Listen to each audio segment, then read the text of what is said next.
It was the kind of autumn afternoon that made you want to sit on the porch with a beer and forget the world existed.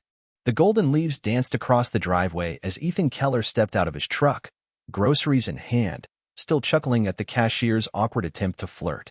His wife, Julia, always said his smile had a retired troublemaker charm. She wasn't wrong. He nudged the front door open with his boot, expecting the scent of candles and the soft buzz of her jazz playlist. Instead, silence. Not eerie, just off. Like a room after a fight. He shrugged it off. She was probably out on another real estate showing. Those had been picking up lately. Setting the bags on the kitchen counter, he reached for his phone and paused. Her purse was still on the table. Keys too. Odd. She never left without them. He glanced toward the garage, thinking maybe her car was still here. It wasn't. His curiosity nudged him toward the glove box of her car, parked in the shade beside his truck. He wasn't snooping, he told himself. Just something felt wrong. Inside, tucked beneath a stack of business cards and expired breath mints, was a receipt. A single night's stay at the Alderwood Inn, room 207. Paid in cash. 2 days ago. A Wednesday. His stomach turned. That was the night she said she had a late showing out in Hollow Creek. Rural, quiet, and a fair bit away from the Alderwood Inn. He stared at the receipt, willing it to change. But ink doesn't lie. Just then, his phone buzzed. Julia. He answered. Hey, where are you? Oh, showing a fixer-upper in Hollow Creek. I might be late tonight. Buyers have a lot of questions. Ethan gritted his teeth, voice steady. Take your time. I'll keep dinner warm. As he hung up, he felt it, the quiet cracking of something deep inside. Not rage, not yet. Just the first tremor of a world shifting. He slid the receipt into his wallet, stood there for a long moment, and finally walked back into the house, each step heavier than the last. He didn't confront her that night. Or the next. Instead, he did what most men in his shoes do. He paid attention. The kind of attention you give when you're not trying to catch someone, but when you're starting to realize you might not know them at all. Julia came home later than usual. Said she stopped for gas. That's what she always said. The old routine, a kiss on the cheek, a distracted smile, and a quick change of clothes before heading to bed early. Ethan lay awake that night, staring at the ceiling fan spin above him like a slow carousel of regrets. The next morning, over eggs and toast, he studied her. The way she laughed at her phone a little too long. How she slipped her wedding ring off to moisturize her hands and forgot to put it back on. He'd seen that a few times before, but never gave it much thought. Now he couldn't unsee it. She left again for another showing. Ethan followed. He waited 15 minutes, enough time for her to clear the neighborhood, then jumped in his truck. He didn't have a plan. Just instinct. He took the back road she usually avoided, better vantage points. He spotted her car parked at a little coffee shop downtown, nowhere near Hollow Creek. He waited. 10 minutes later, she came out. Not alone. A man, taller than Ethan by a few inches, with salt and pepper hair and a casual button-down shirt, walked out beside her. She was laughing, touching his arm. They hugged, the kind of hug that lingers just long enough to say more than it should. Then they got into separate cars and drove away in different directions. Ethan sat there for a long time. He didn't cry, didn't curse, just stared. It wasn't proof, not the kind you could take to court, but it was enough. Enough to shake the ground under him. Enough to start keeping track. He drove home, pulled into the garage, and sat in the truck long after the engine shut off. That night, he started a journal. Not because he was trying to play detective, but because he needed to understand what went wrong. Needed to map the fault lines in his marriage. Needed to figure out where his story ended and hers began. He dated the first entry, October 14th. And he wrote, found a hotel receipt in her glove box today. Room 207. Paid in cash. That's not where she said she was. It's not the first time something hasn't added up, but it's the first time I stopped making excuses for it. I think I'm about to find out who my wife really is. The next few days passed like fog, slow, blurry, and oddly quiet. Julia stayed on her routine. If she suspected anything, she didn't show it. Ethan went through the motions too, though each moment stretched thinner than the last. Even silence started to sound suspicious. It was during one of those silences, midday on a Sunday, when he found himself staring at the family calendar on the fridge. A note caught his eye. Client dinner, 7 p.m., Franklin's Bistro. He tilted his head. That was tomorrow. A Monday night dinner? Odd for a realtor, but plausible. Ethan had an idea. Not a plan exactly, just enough curiosity and caffeine in his system to nudge him toward it. He opened his laptop and started searching. Franklin's Bistro had an online reservation system. With a little trial and error and a familiar email address, Ethan discovered the reservation had been made the night before. Table for two. No client names listed, of course. But he had a hunch. He clicked around Julia's email, an account they'd once shared the password to when things were simpler. She hadn't changed it. Inside, buried beneath a string of newsletters and boring appointment reminders, he found something else. An email from a Mason L., confirming the bistro reservation. A simple note. Looking forward to seeing you. Don't be late this time. Mason. Not a name he recognized. But he would. He took a screenshot, printed it, and tucked it in the same manila folder as the hotel receipt. A folder he was starting to think of as his quiet rebellion. His proof not just of betrayal, but of sanity. Because when someone cheats, they don't just break trust. They make you question your memory, your gut, even your worth. That night, he didn't sleep much. Come Monday, he left work early, dressed like he was going out to dinner himself.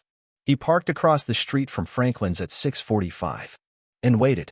At exactly 7:01, Julia walked in. At 7:03, so did Mason, the salt and pepper mystery man from the coffee shop. They didn't sit on opposite sides. They sat close. Real close. Laughed the way two people do when they know they shouldn't be that happy in public. Ethan didn't take pictures. He didn't need to. That image burned itself into his brain. What was once just suspicion now had a name, a face, and a timeline. He waited until they finished dessert, then drove home. He got in, took a deep breath, and poured himself a glass of whiskey. He sat down with his journal again and wrote. October 17 th Julia and Mason. Franklin's Bistro. Reservation confirmed. She laughed like she forgot I existed. Or maybe she never remembered in the first place. Tomorrow, I'm calling an attorney.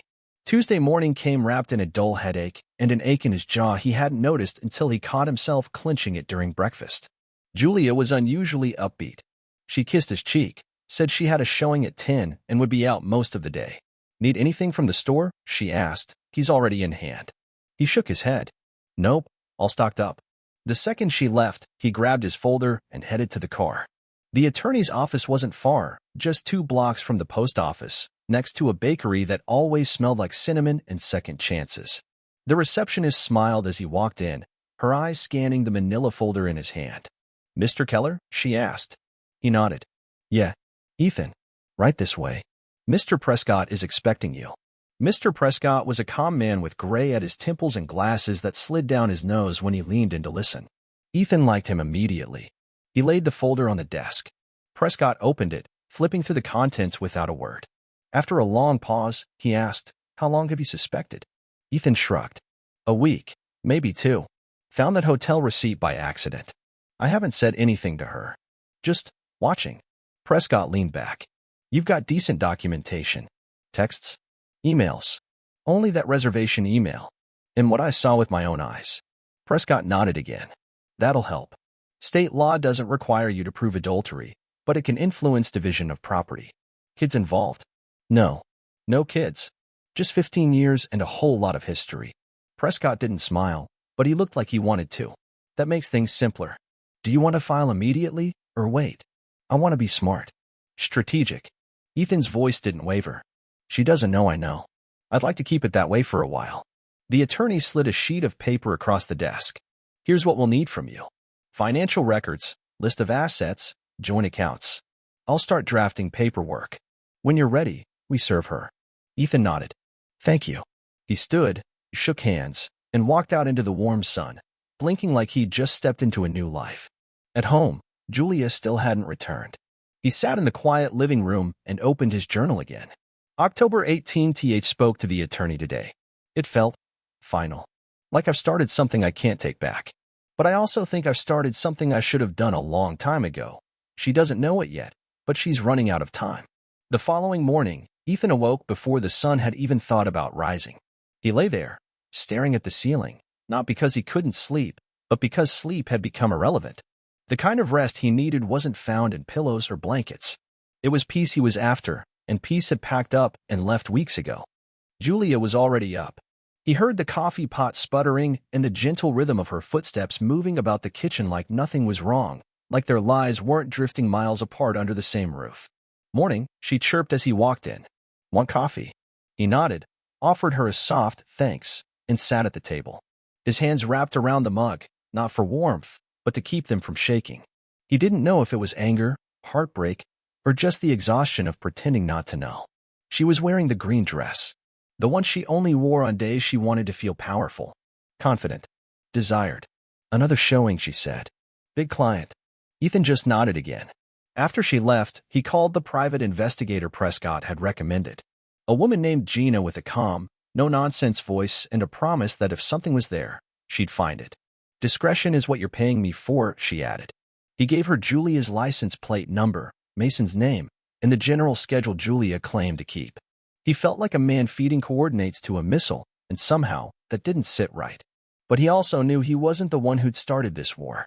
Later that afternoon, he pulled up Julia's laptop while she was out. The password hadn't changed in years, their wedding date. Ironic. He wasn't sure what he was hoping to find. Maybe proof that it wasn't as bad as he feared. Or maybe, deep down, he needed confirmation that he wasn't crazy. The browser history didn't lie. Hotel sites. Private messaging platforms. A bookmarked route from their home to a place called Halstead Point, a little cabin rental known for weekend getaways. Romantic ones. And then, the jackpot, an email draft folder. Messages never sent, never deleted. One in particular stood out. Mason, I can't keep lying to him. I don't think I can live in two worlds much longer. But I don't know what you want. You always say soon, but I'm starting to think you'll never really leave her. Ethan stared at the screen, jaw tight. So it wasn't just betrayal, it was a triangle. Julia wasn't just cheating. She was being strung along, too. He copied the message into his notes and added another page to the folder. Then he did something he hadn't done in a while. He went for a drive. Back when things were good, really good, Ethan and Julia would take drives just to talk. No destination, no map. Just miles of open road and each other. Now, he drove alone. No music. Just wind, engine noise, and the occasional stray memory trying to hijack his focus. He ended up at the lake. The one where they used to picnic on Sundays, before real estate listings and late-night texts to clients started replacing their rituals. He sat on the bench, stared at the rippling water, and let himself feel it all. The loss. The anger. The humiliating ache of not being enough for someone who once swore he was everything. The journal came out again that night. October 19th found a draft email. She's lying to both of us, to me and to Mason. That hurts more than I thought it would. Not because I still want her, but because I don't think she knows what she wants either. She's chasing something she can't name, and I was just collateral. The next day, Gina called. We've got something. Your wife and Mason were at Halstead Point this weekend. 2 nights. I have photos, timestamps. She was registered under her maiden name. Ethan felt the final weight settle on his shoulders. It wasn't the evidence that crushed him, it was the validation. That she had gone so far, lied so thoroughly, even erased his name from the reservation. He thanked Gina, hung up, and stared at the floor for a long time. He didn't rage. He didn't throw anything. He just stood, walked to the closet, and pulled down the suitcase he hadn't touched in over a year. It was time to start packing. Not just his things. His life. Ethan didn't leave right away. He had the suitcase out. Had it open. Had even tossed in a pair of jeans and his favorite flannel. But something stopped him. Not fear. Not love, either. Just practicality. Leaving now would mean more questions than he had answers. And he wasn't about to walk out of a house half-owned by a woman who'd already erased his name from a hotel check-in. So he waited. And while he waited, he documented. Photos, screenshots, financial statements, timestamps. He made copies of everything, one for the folder, one for his lawyer, and a third locked away in a fireproof safe he tucked behind the old water heater in the garage. Just in case things got ugly. Julia kept on smiling like nothing was wrong. It was almost impressive. She talked about work like she wasn't slipping off on weekend getaways with another man. Asked about his day like she actually cared. Ethan found himself playing the part so well, he wondered how long he could keep up the act before it broke him.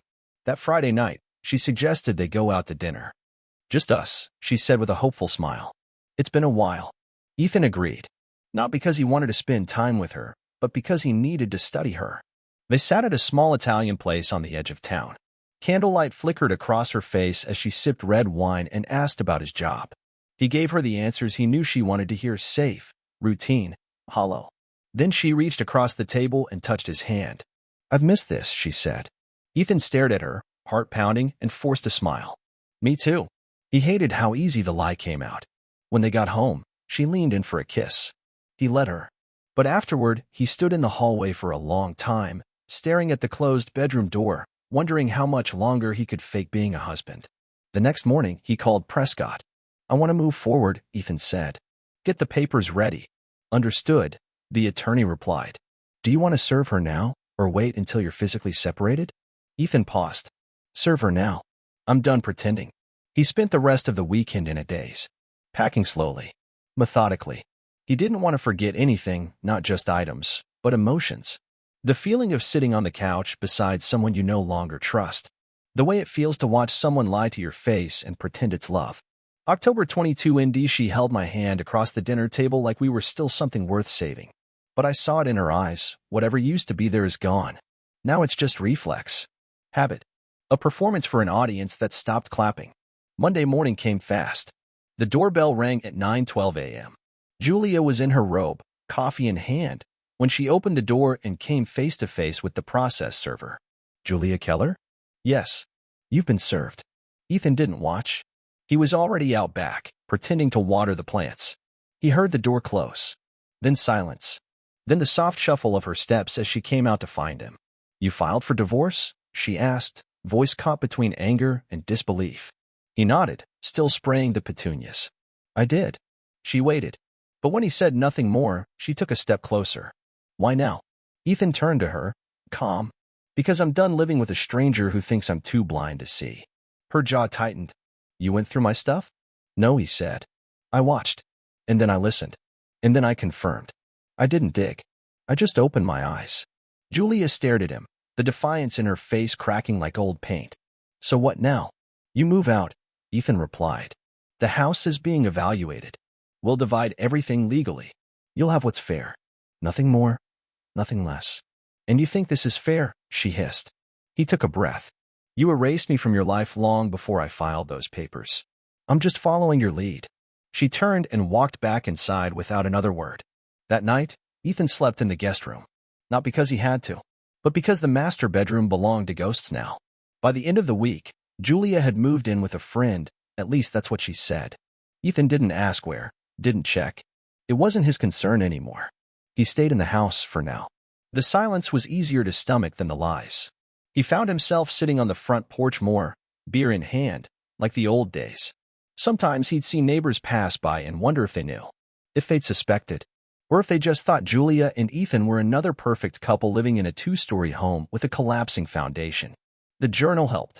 It wasn't therapy, but it was close. October 25 she's gone. Not emotionally, that happened weeks ago, but physically. And it's weird how a house can suddenly breathe again once the storm leaves. I'm not sure what comes next. But I know it starts here. The days following Julia's exit passed in an odd quiet, less like a silence and more like a stillness. No tension. No forced smiles.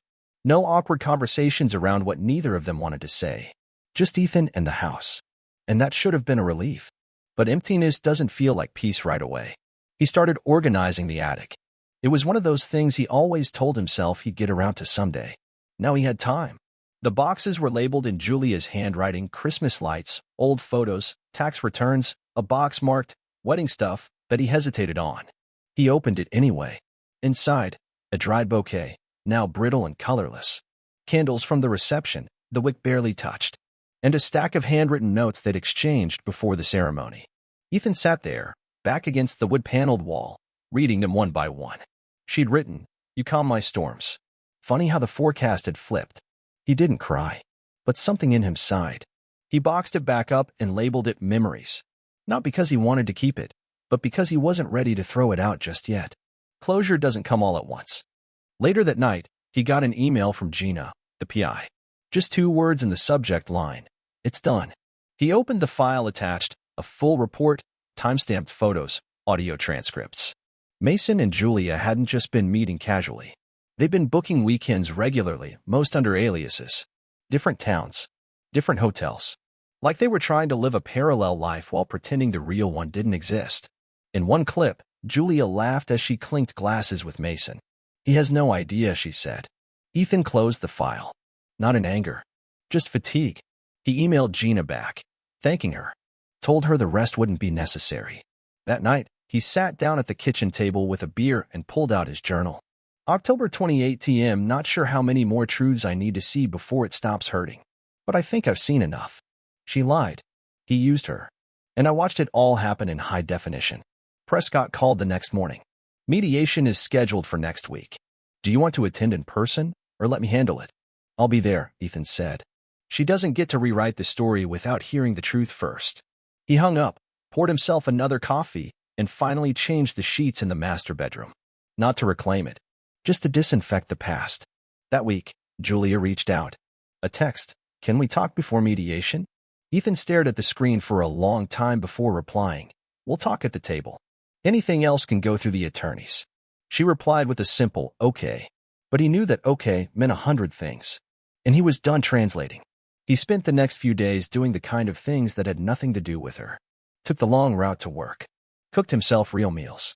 Called an old friend just to catch up. Went to the movies by himself and didn't feel weird about it. The house didn't feel full. But it didn't feel haunted anymore, either.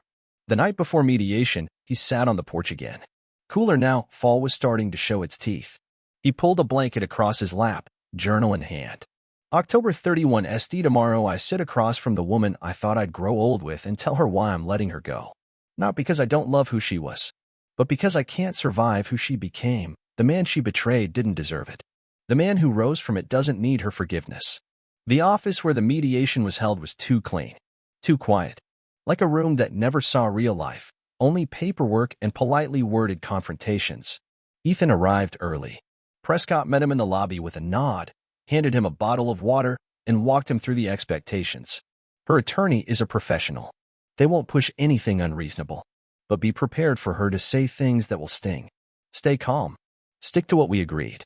Ethan nodded, clutching the folder of documents he'd compiled over the past month like a shield. Julia arrived 5 minutes late, as if even punctuality had become a stranger to her. She looked polished, calm, dressed in soft gray, like someone attending a job interview or a funeral. Maybe both. They sat across from each other at the table. A pane of glass between them, metaphorically or otherwise. The mediator welcomed them, explained the process, and asked if either party wanted to make an opening statement. Ethan didn't plan on speaking. But then he looked at her, really looked, and realized he needed to say something. Not to change her mind. Not for closure. But to make sure she heard him, one last time. "I don't hate you," he said quietly. "But I can't pretend to know you anymore. And I won't stay married to someone who treats love like a backup plan."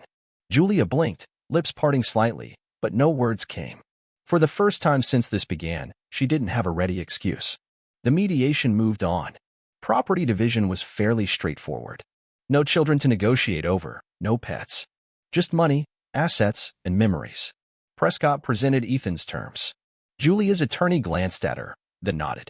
The terms were fair, maybe even generous. It took 3 hours. At the end, they stood outside in the parking lot under a flat gray sky. Julia walked over. "Ethan."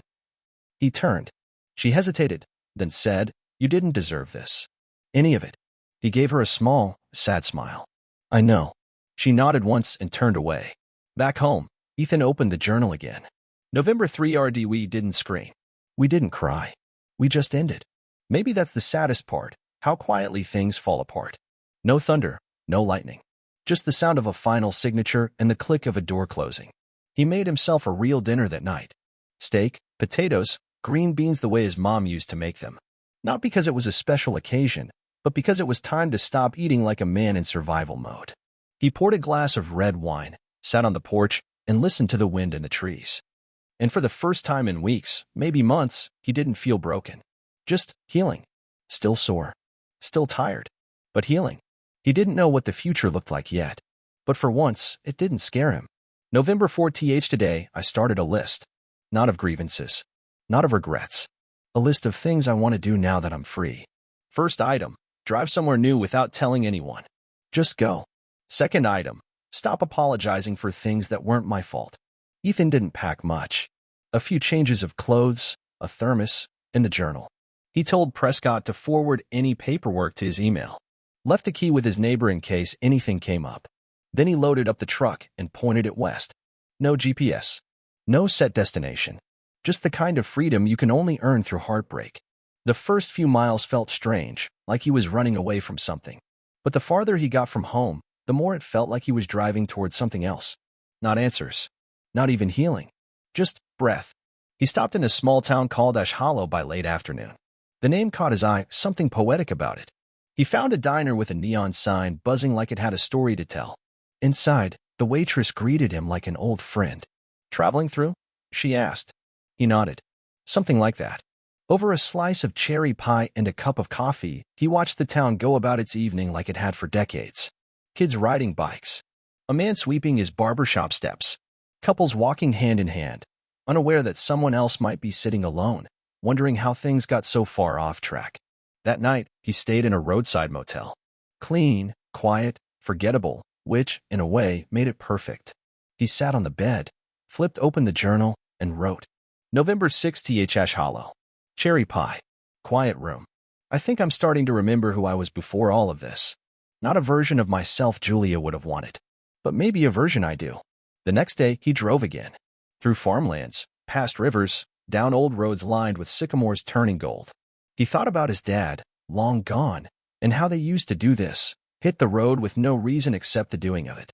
Somewhere near the state line, he pulled into his small hiking trail parking lot. Walked for over an hour, phone off, heart open. The kind of walk where time slows down and your thoughts don't echo anymore. They just drift. He thought about Julia, of course. You don't erase 15 years in 15 days. But it didn't burn anymore. It just lingered. That night, he called an old buddy, Mike.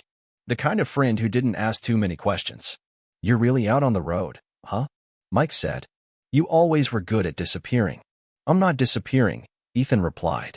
I'm just showing up somewhere else. He laughed. Sounds like something out of a movie. Yeah, Ethan said. But this time, I'm the one writing the script. They talked for over an hour. Old memories, dumb stories, a little advice, a few silences. The good kind. November 8th, talked to Mike. First time I've laughed in a while without it being forced. Maybe I'm not trying to forget everything. Maybe I'm just learning how to carry it differently. The next morning, he wrote a list of places he wanted to visit. Not tourist traps. Just spots that made him curious. By week's end, he'd hit 3, a dusty roadside antique shop, a drive-in still showing old westerns, and a diner that made the best chicken fried steak he'd had in years. And somewhere along the way, Ethan realized something. He wasn't trying to escape his old life anymore. He was building a new one stretch of road at a time. The road eventually brought him back, not to the past, but to the place he used to call home. It had been nearly 3 weeks since he'd driven away, a man with a full tank and an empty heart. Now, he returned different. Not healed, not whole, but grounded. The house looked the same from the outside. That was the strange part. After everything that had changed inside him, the unchanged siding and flower beds felt like a lie. Still, he stepped through the door like he belonged there. Because in a way, he finally did. He didn't unpack right away.